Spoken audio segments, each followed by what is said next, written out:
Hello എല്ലാവർക്കും പുതിയൊരു വീഡിയോയിലേക്ക് സ്വാഗതം. ഇന്നത്തെ ഒരു മോർണിംഗ് വ്ളോഗാണ് കാണിക്കാൻ പോകുന്നത്. അപ്പോൾ രാവിലെ തന്നെ ഇതാ ഇടിയപ്പം പിഴിഞ്ഞുകൊണ്ടിരിക്കുവാണ്. ഈ ഒരു സീന് കാണുമ്പോൾ എനിക്ക് ജയ ജയ ജയ ജയ ഹേ എന്നുള്ള സിനിമയിൽ ഇടിയപ്പം പിഴിയുന്ന ആ സംഭവം ഉണ്ടല്ലോ, അത് ഓർമ്മ വരുന്നുണ്ട് കേട്ടോ സത്യം പറഞ്ഞാൽ. അപ്പം ഇടിയപ്പവും അതുപോലെ തന്നെ ഗ്രീൻ പീസ് കറിയാണ് രാവിലത്തെ ബ്രേക്ക്ഫാസ്റ്റ്. ഗ്രീൻ പീസ് കറി ഓൾറെഡി അമ്മ ഉണ്ടാക്കി വെച്ചിട്ടുണ്ട്. ഇടിയപ്പം കൂടെ ആയിക്കഴിഞ്ഞാൽ നമുക്ക് ബ്രേക്ക്ഫാസ്റ്റ് കഴിക്കാൻ വേണ്ടി പറ്റും. കുറച്ച് നേരം ഒന്ന് മുറ്റത്തേക്കൂടെ നടക്കാമെന്ന് വിചാരിച്ച് ഇറങ്ങിയതാണ്. നല്ല ക്ലൈമറ്റാണ് കേട്ടോ, നല്ല മഴക്കാറുണ്ട്, നല്ല ചെറിയൊരു തണുപ്പല്ലുണ്ട്. കൂട്ടത്തിൽ കറിവേപ്പില പൊട്ടിക്കുകയും വേണം. എൻ്റെ അമ്മേൻ്റെ എല്ലാം വലിയ ആഗ്രഹം ഉണ്ടായി നമ്മൾ മുറ്റത്ത് തന്നെ ഒരു കറിവേപ്പില തൈന്ന് നമ്മളിങ്ങനെ പൊട്ടിച്ചെടുത്തിട്ട് നമ്മൾ കറിയിലെല്ലാം ഇടണം എന്നുള്ളത്. അതിപ്പം ഓൾമോസ്റ്റ് സബലീകരിച്ചു കേട്ടോ. 2-3 കറിവേപ്പില തൈ നന്നായിട്ട് വന്നിട്ടുണ്ട് നമുക്ക്. പിന്നെ അതിൻ്റെ കൂട്ടത്തിൽ തന്നെ മുട്ട പുഴുങ്ങാനും ഇടുന്നുണ്ട്. രാവിലെ എല്ലാവരും മുട്ട കഴിക്കാറുണ്ട്. ഞാൻ പണ്ടേ പറഞ്ഞിട്ടുണ്ട് ഫസ്റ്റ് മുട്ട കഴിക്കും ബ്രേക്ക്ഫാസ്റ്റിന് മുന്നേ ആയിട്ട് എന്ന്. അപ്പോൾ അത് പുഴുങ്ങാൻ വേണ്ടിയിട്ട് ഒരു കുക്കറിൽ മുട്ടയിട്ടിട്ട് ഒരു ഗ്ലാസ് വെള്ളം ഒഴിച്ചിട്ട് ഒറ്റ വിസിലടിച്ചാൽ മതി കേട്ടോ. അങ്ങനെയാണെങ്കിൽ നല്ല കറക്റ്റായിട്ട് പുഴുങ്ങി കിട്ടും. നമ്മൾ വെള്ളത്തിലിട്ട് കുറേ നേരം വെക്കേണ്ട ആവശ്യമില്ല. ഇപ്പോൾ അമ്മേൻ്റെ കണ്ടിട്ട് ഞാനും ഇങ്ങനെ തന്നെയാണ് കേട്ടോ പുഴുങ്ങാറുള്ളത്. അപ്പോൾ രാവിലത്തെ ഏകദേശം ആയ സ്ഥിതിക്ക് ഉച്ചക്കേക്കുള്ളത് നോക്കുവാണ്. അപ്പോൾ വറവിന് വേണ്ടിയിട്ട് എന്താ ഉള്ളതെന്ന് തപ്പിക്കൊണ്ടിരിക്കുകയാണ് കേട്ടോ ഫ്രിഡ്ജിൽ. അപ്പോഴേക്ക് ബീൻസ് ഇരിക്കുന്നുണ്ട്, നല്ല പച്ച ബീൻസാണ്, അധികം വാടിക്കളയണ്ട, എന്നാൽ അതേ തന്നെ വറുത്തേക്കാന്ന് വിചാരിച്ചിട്ട് അത് മുറിച്ചെല്ലാം ഇടും. കഴിഞ്ഞ വീഡിയോ കണ്ടിട്ട് കുറേ പേര് ചോദിച്ചിട്ടുണ്ടായിരുന്നു അമ്മേൻ്റെ കയ്യിലൊരു ബാൻഡേജ് കാണുന്നുണ്ട് എന്താ പറ്റിയെന്നൊക്കെ. അതൊരു കുരു വന്നതാണ് കേട്ടോ, അത് കുരു കൊഴുത്തതാണ്. എന്നിട്ട് അത് ഒന്ന് സെറ്റാക്കിയിട്ടുണ്ട്. ഇപ്പോൾ ഓക്കെയാണ്, കുഴപ്പമൊന്നുമില്ല, സ്റ്റിച്ചെല്ലാം മാറിയിട്ട് ഇപ്പോൾ ഓക്കെ ആയിട്ടുണ്ട്. ആ സമയത്ത് എടുത്തൊരു വീഡിയോ ആണ് കേട്ടോ ഇത്. അതായത് രാവിലെ ഞാൻ അടുക്കളയിൽ കിടന്ന് ഇങ്ങനെ കളിക്കുന്നത്. അപ്പോൾ യാമിക്കുട്ടി തൊട്ടിലെ നല്ല ഉറക്കമാണ്. ഇത് നിച്ചോട്ടിക്ക് സ്കൂളുള്ള ദിവസമാണ്, മോളെ സ്കൂളിൽ വിടണം. അത് കഴിഞ്ഞിട്ട് യാമിക്കുട്ടിക്ക് വാക്സിൻ എടുക്കാൻ പോകണം. അതാണ് ഇന്ന് ഏറ്റവും വലിയ ഒരു സങ്കടമുള്ള കാര്യം. എല്ലാ അമ്മമാർക്കും അങ്ങനെ തന്നെ ആയിരിക്കും അല്ലേ. മക്കളെ വാക്സിൻ ഉള്ള ദിവസം ഭയങ്കര വിഷമമായിരിക്കും, അവർ കരച്ചിൽ കാണേണ്ടി വരുമോ എന്നെല്ലാം ആലോചിച്ചിട്ട്. നിച്ചോട്ടിക്ക് ബ്രേക്ക്ഫാസ്റ്റ് കൊടുക്കുകയാണ്. ഇപ്പം ഞാൻ മത്സരിക്കാൻ നിൽക്കലില്ല, ഞാൻ തന്നെ ഇങ്ങനെ എടുത്തു കൊടുക്കലാണ്, എന്നാലേ എന്തെങ്കിലുമൊക്കെ കഴിക്കൂ. അല്ലെങ്കിൽ ഒറ്റയ്ക്ക് ഇരുത്തി കഴിഞ്ഞാൽ കുറേ നേരം ഇരുന്നിട്ട് അതിൻ്റെ പകുതി ക്വാണ്ടിറ്റിയെ കഴിക്കുകയുള്ളൂ. പിന്നെ പോയി കഴിഞ്ഞാൽ എനിക്ക് ടെൻഷനും ആയിരിക്കും, വിശക്കോ ക്ഷീണമാവോ എന്നെല്ലാം ആലോചിച്ചിട്ട്. അതിനേക്കാളും നല്ലത് നമ്മൾ കഥയെല്ലാം പറഞ്ഞുകൊണ്ട് കൊടുത്തു കഴിഞ്ഞാൽ കുറച്ച് കഴിച്ചോളും. അതുകൊണ്ട് ഞാൻ സമയം കളയാണ്ട് ഇപ്പം രാവിലെ ഞാൻ ബ്രേക്ക്ഫാസ്റ്റ് കഴിക്കുന്നതിൻ്റെ കൂട്ടത്തിൽ തന്നെ നിച്ചൂട്ടിനെ ഇരുത്തും. എന്നിട്ട് ഇങ്ങനെ വായിൽ വെച്ച് കൊടുക്കുവാണ് കേട്ടോ. നിച്ചോട്ടി മുട്ട പൊളിച്ചുകൊണ്ടിരിക്കുന്നുണ്ടായിരുന്നു. അതിപ്പോൾ നിച്ചോട്ടിൻ്റെ ഡ്യൂട്ടിയാണ്. എല്ലാം നല്ല നീറ്റായിട്ട് പൊളിച്ചിട്ട് വെച്ച് തരും. ആ സമയം കൊണ്ട് ഞാൻ ബ്രേക്ക്ഫാസ്റ്റ് കൊടുക്കുകയും ചെയ്യും. കുളിയെല്ലാം ഏട്ടൻ കഴിപ്പിച്ച് കൊണ്ടുവന്നിട്ടുണ്ടായിന്, അതുകൊണ്ട് എന്നിട്ടാണ് ബ്രേക്ക്ഫാസ്റ്റ് കൊടുക്കുക. ഇനിയിപ്പം മോളെ റെഡിയാക്കണം. ഇത് ബുധനാഴ്ച ആയതുകൊണ്ട് യൂണിഫോം വേറെയാണ്, ഈ യെല്ലോ ആൻഡ് ബ്ലാക്ക് കോമ്പിനേഷൻ യൂണിഫോമാണ് ബുധനാഴ്ച ഉള്ളത്. അപ്പോൾ വേഗം ഒന്ന് റെഡിയാക്കട്ടെ. ഞാനിത് ഡബ് ചെയ്യുന്ന സമയത്ത് എനിക്ക് നല്ല കഫക്കെട്ട് വന്നിട്ടാണ് ഉള്ളത്. നിങ്ങൾക്ക് സൗണ്ട് ഒരു മാറ്റം ഫീൽ ചെയ്യുന്നുണ്ടാവുമായിരിക്കും. അപ്പോൾ വേഗം തന്നെ റെഡിയാക്കുകയാണ്. എക്സാമൊക്കെ ആവാനായി, അടുത്ത ദിവസം മുതൽ എക്സാം എല്ലാം തുടങ്ങുകയാണ്. മക്കൾക്ക് എല്ലാവർക്കും അങ്ങനെ തന്നെ ആയിരിക്കുമല്ലോ അല്ലേ, ഓണം എക്സാം എല്ലാം തുടങ്ങാനായിട്ടുണ്ടാവില്ലേ, ഫസ്റ്റ് ടേമിൻ്റെ എക്സാം. അപ്പോൾ പെട്ടെന്ന് തന്നെ റെഡി ആക്കിയിട്ടുണ്ട്. ഇച്ചിട്ട് റെഡിയായാ? സ്കൂളിൽ പോവാ? ഓക്കേ. ഞാൻ യാമിക്കുട്ടീനെ പ്രഗ്നൻ്റ് ആയപ്പോൾ മുതൽ എൻ്റെ മോളെ ഏറ്റവും വലിയ സങ്കടം എന്താണെന്ന് അറിയോ? മോളത് മാത്രമല്ല എൻ്റെയും. എനിക്ക് മോളെ എടുക്കാൻ പറ്റുന്നില്ലല്ലോ എന്നുള്ള ഭയങ്കര സങ്കടമാണ്. മോൾക്ക് ഭയങ്കര മിസ്സിങ് ആണ് കേട്ടോ. അത് ബാക്കിൽ ചിരിക്കുന്നുണ്ട് എടുത്തിട്ട്. ഇപ്പോൾ ഞാൻ മോളെ ഇടയ്ക്ക് ഇങ്ങനെ ബെഡിൽ നിന്നെല്ലാം ഇങ്ങനെ എടുക്കാൻ തുടങ്ങി. എനിക്കും എന്തോ ഭയങ്കര ഒരു ഫീലിംഗ് ആണ്. അത് മോൾക്കും അത് ഭയങ്കര ഇഷ്ടമാണ്. പ്രഗ്നൻ്റ് ആണെന്ന് അറിഞ്ഞിട്ട് അന്ന് മോളോട് പറഞ്ഞ് അന്ന് മുതൽ മോൾ ഒരിക്കൽ പോലും അമ്മ എന്നെ എടുക്കുമെന്ന് പറഞ്ഞിട്ടില്ല കേട്ടോ. അതിൻ്റെ തലേ ദിവസം വരെ ഞാൻ എടുത്തുകൊണ്ട് നടന്നതാണ്. അത്രയും മോള് കോപ്പറേറ്റ് ചെയ്തിരുന്നു ആ ഒരു സമയത്ത്. പക്ഷെ ഇപ്പം മോൾ ഇടയ്ക്ക് പറയാം അമ്മ ഒന്ന് എന്നെ എടുക്കുമോ എന്ന് പറയും. എനിക്കും സങ്കടമാണ് ആ സമയത്ത്.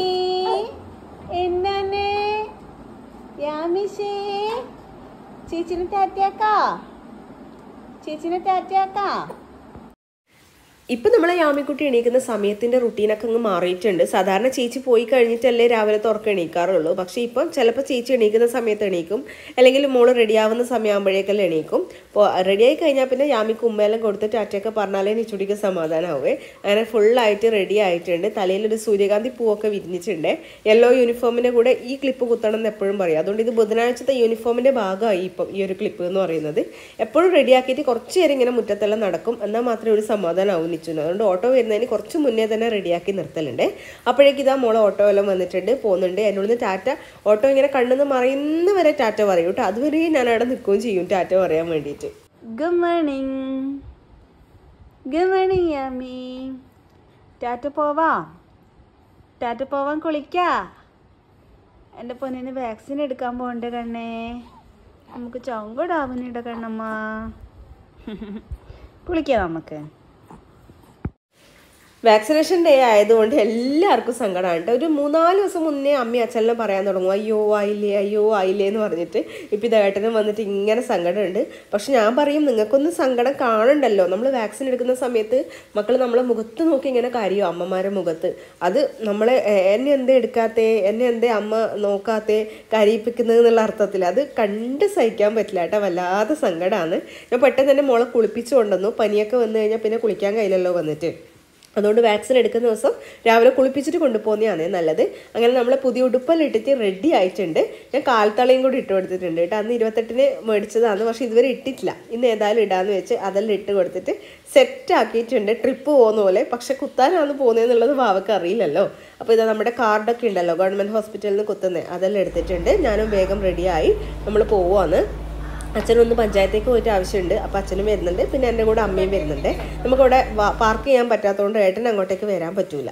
അപ്പോൾ ഇതാ വാക്സിനൊക്കെ അടിച്ചിട്ടുണ്ട്. എന്നിട്ട് ഞാൻ അവിടെ നിന്ന് തന്നെ ഫീഡ് ചെയ്തു. നല്ല ഉറക്കമാണ് കേട്ടോ വാവ. ആ കുത്തുന്ന സമയത്തുള്ള കരച്ചിലേ ഉള്ളൂ. പോരാത്തതിന് ഇപ്രാവശ്യം 3 എണ്ണം ഉണ്ട്. അതുകൊണ്ട് ഒന്ന് കുത്തി ആ കരച്ചിൽ ഒന്ന് ഇതാവുമ്പോൾ അടുത്തത് അങ്ങനെ 3 പ്രാവശ്യം കുത്തിയിട്ട് ക്ഷീണം പിടിച്ചു. അങ്ങനെ വാക്സിൻ എടുത്തിട്ട് നമ്മൾ തിരിച്ച് വീട്ടിലെത്തിയേ. അയ്യോ, ഇതൊരു ഭയങ്കര സങ്കടമാണ്. ഈ കുഞ്ഞുമക്കളെ നമ്മളെ മടിയിലിരുത്തി കുത്തുക എന്ന് പറയുമ്പോൾ നമ്മൾ കണ്ടിരിക്കണ്ടേ, നമ്മളെ കണ്ണിൽ നോക്കിയിട്ടാണ് കരയോ, ഇതെന്നാ എന്നെ രക്ഷിക്കാത്തേന്ന് വിചാരിച്ചിട്ട് ഭയങ്കര സങ്കടപ്പാ. കുറച്ച് സമാധാനമായി. എന്നാലും 9-ാം മാസത്തിലേ ഇനി അടുത്ത വാക്സിൻ ഉള്ളൂ, അതുകൊണ്ട് സമാധാനം. പക്ഷെ നമ്മൾ കരയുന്നത് ആലോചിച്ചിട്ട് കാര്യമില്ല. നമ്മൾ എന്തായാലും വാക്സിൻ എടുത്തേ പറ്റും, നമ്മുടെ മക്കളെ സേഫ്റ്റിക്ക് വേണ്ടിയിട്ട്. കുറേ പേരെല്ലാം കണ്ടിട്ടുണ്ട് വാക്സിൻ എടുക്കാണ്ട് നിൽക്കുന്നത്. അങ്ങനെ ഒരിക്കലും ചെയ്യാൻ പാടില്ല കേട്ടോ. കറക്റ്റ് സമയത്ത് തന്നെ എടുക്കുകയും വേണം. ഇപ്പം തന്നെ അവിടെ പോയപ്പം ഒരു 5-6-7 മാസമായി 2.5 മാസത്തിന്റെ വാക്സിൻ എടുക്കാനെല്ലാം വന്നിട്ടുണ്ട്. എന്നിട്ട് അവിടെ സിസ്റ്റേഴ്സ് പറയുന്നുണ്ട്, കറക്റ്റ് സമയത്ത് തന്നെ മക്കൾക്ക് വാക്സിൻ കൊടുക്കുക, എന്നാലേ അവർക്ക് പ്രതിരോധ ശേഷിയെല്ലാം കിട്ടും. ഇപ്പോഴത്തെ ജനറേഷന് പ്രത്യേകിച്ച് പണ്ടത്തെ പോലെയല്ലല്ലോ. പണ്ട് വാക്സിൻ എടുത്തിട്ട് നമ്മൾ പണ്ടെടുത്തിനോന്നല്ലായിരിക്കും പണ്ടുള്ളവർ ചോദിക്കുക. പക്ഷെ അങ്ങനെയല്ലല്ലോ. ഇപ്പൊ കറക്റ്റ് സമയത്ത് എന്തായാലും എടുക്കണം. വാക്സിൻ എടുത്തിട്ട് തന്നെ ബുദ്ധിമുട്ടുകൾ വരുന്ന കുട്ടികളുണ്ട്. അപ്പോൾ എടുക്കാണ്ട് നിന്നാൽ നമ്മുടെ മക്കളുടെ ജീവൻ തന്നെ ഭീഷണിയാവും. അതുകൊണ്ട് എന്തായാലും കറക്റ്റ് സമയത്ത് എല്ലാവരും എടുക്കുക കേട്ടോ.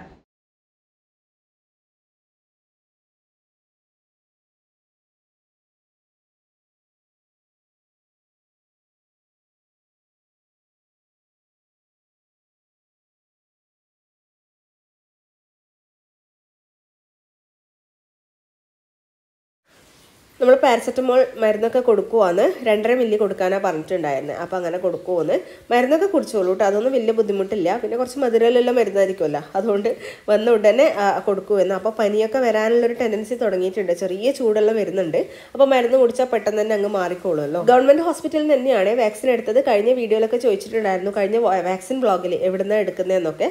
നമ്മൾ ഗവൺമെൻറ് ഹോസ്പിറ്റലിൽ തന്നെയാണ് എടുത്തത്. നിച്ചൂട്ടിൻ്റെ ഫസ്റ്റ് വാക്സിനൊക്കെ നമുക്ക് ഒരു അബദ്ധം പറ്റിയിട്ട് നമ്മൾ പ്രൈവറ്റ് പോയിട്ട് എടുത്തിട്ട് നല്ല പൈസ പോയിട്ടുണ്ടായിരുന്നു. 3000 രൂപയൊക്കെ ആവും ഒരു വാക്സിന്. അത് ഗവൺമെന്റ് നമുക്ക് ഫ്രീ ആയിട്ട് കിട്ടി. പെട്ടെന്ന് തന്നെ എത്തിയതുകൊണ്ട് നമ്മൾ ഒരു ചായ കുടിക്കാന്ന് വിചാരിച്ചു. അമ്മ ചായ ആക്കുന്നുണ്ട്. ആ സമയം കൊണ്ട് ഞാൻ വടയും ഇതൊക്കെ മേടിച്ചതുണ്ടായിനി. അത് എയർ ഫ്രയറിൽ വെച്ചിട്ട് ഒന്ന് ചൂടാക്കുകയാണ്. ഈ എയർ ഫ്രയറിൽ വെച്ച് ചൂടാക്കുന്നത് നല്ല ഐഡിയ ആണ് കേട്ടോ. പപ്സ് ഒക്കെ നമ്മൾ മേടിച്ചു കഴിഞ്ഞാൽ തണിഞ്ഞു പോയ ഒരു ടേസ്റ്റ് ഉണ്ടാവില്ലല്ലോ. അപ്പോൾ അത് എയർ ഫ്രയറിൽ വെച്ചിട്ട് ഒരു 2-3 മിനിറ്റ് ചൂടാക്കി കഴിഞ്ഞാൽ നല്ല ഫ്രഷ് പപ്സ് ആയിട്ട് കിട്ടും. അത്രയും നല്ല ഇതായിരിക്കും. അപ്പോൾ അങ്ങനെ ചെയ്യാമെന്ന് വിചാരിച്ചിട്ട് ചൂടാക്കുവാണ്. ഉഴുന്ന് വടയെല്ലാം ആകുമ്പോൾ 1 മിനിറ്റ് 2 മിനിറ്റ് ആക്കി പിന്നെ ഒന്ന് തിരിച്ചിട്ട് 1 മിനിറ്റും കൂടെ ആക്കി കഴിഞ്ഞാൽ നല്ല ചൂടിൽ കിട്ടിക്കോളും. യാമിക്ക് വലിയ കുഴപ്പമൊന്നുമില്ല കേട്ടോ, വലിയ വേദനയൊന്നുമില്ല. മരുന്ന് കൊടുത്തല്ലോ. പാരസെറ്റമോൾ പനിക്ക് മാത്രമല്ല വേദനയും കുറയുമല്ലോ അതിൽ. അപ്പോൾ അതുകൊണ്ട് വലിയ കുഴപ്പമില്ല. നമ്മൾ പനി ഇല്ലാന്ന് ചോദിച്ചിട്ട് കൊടുക്കാതിരിക്കാൻ പാടില്ല കേട്ടോ. വന്ന ഉടനെ എന്തായാലും കൊടുക്കണം. പിന്നെ ആ ദിവസം 6 hours കൂടുമ്പോൾ എന്തായാലും കൊടുക്കണം. അങ്ങനെയാണ് ഡോക്ടർ പറഞ്ഞത്. നെക്സ്റ്റ് ഡേ പനി ഉണ്ടെങ്കിൽ മാത്രം കൊടുത്താൽ മതി. പക്ഷെ ഇഞ്ചക്ഷൻ എടുത്ത ദിവസം 6 മണിക്കൂർ കൂടുമ്പോൾ ഒരു 2-3 വട്ടം കൊടുത്താൽ മതിയാവും. അപ്പോഴേക്ക് നെക്സ്റ്റ് ഡേ ആവുമല്ലോ. അപ്പോൾ എന്തായാലും കൊടുക്കണം. അത് തന്നെ വേദന കുറയാനും നമ്മളെ ഹെൽപ്പ് ചെയ്യും. നമ്മൾ എക്സ്ട്രാ വേദനയുള്ള സ്ഥലത്ത് ഐസ് വെക്കാനോ മരുന്ന് വരട്ടാനോ ഒന്നും നിൽക്കണ്ട.